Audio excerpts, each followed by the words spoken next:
Right here with me. Julians, explain to this in English. What exactly has happened? So right, thank you so much, James. Very quickly, there are two things happening here. First of all, this is part of the Kenyan agreement with the IMF, following the deal we signed with them at the heart of COVID. Let me just read for you what the fourth review said. This is the IMF writing. The authorities plan to resubmit legislative amendments to 1. Harmonize the definition of public debt, and 2. To replace the existing nominal debt limit with a debt anchor expressed in present value terms to the ratio of the GDP. So currently we have our debt ceiling at 10 trillion shillings. What that means is that we are consciously always chasing this 10 trillion shillings figure. And that is why when last week the CBK data showed we are now at 9.1 trillion shillings, we all began sweating. So the debt anchor was a move by the IMF to try and guide countries into a more accommodative fiscal framework. By fiscal, I mean the business of the government of raising revenue and expending expenditure.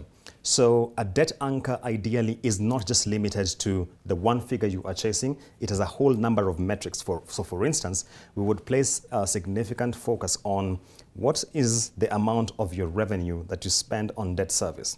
What is the value of your exports that you spend on debt service? So a number of factors will come into play as opposed to just focusing on 10 trillion shillings. The one figure. Yes. So it means if our economy expands, then we can also, expand our debt ceiling in essence. Absolutely, and one of the reasons why the cabinet dispatch actually indicates 55% of GDP, that essentially serves as the anchor, but there is what the economic pundits called a safe corridor of those factors which I mentioned earlier, within which will be expected to play. And why that is particularly important is because when you suffer a significant shock such as COVID-19, you will definitely be ramping up debt, as we had with many developing economies, but the debt ceiling, as it were, doesn't take cognizance of the reality of an externality which you didn't anticipate. And therefore, the debt anchor now is expected to begin creating that debt target flexibility within the fiscal framework. Final question about the IMF. These sort of programs that IMF has been instituting, they've been happening for a while. So is this a new thing that this government is instituting, or this has been a program that's gone on for a while? Because that's the question that comes in terms of governance. It's actually been on for a while. Before 2019, before we went fast to the 9 trillion shillings debt ceiling, we actually had our debt capped at 50% of GDP.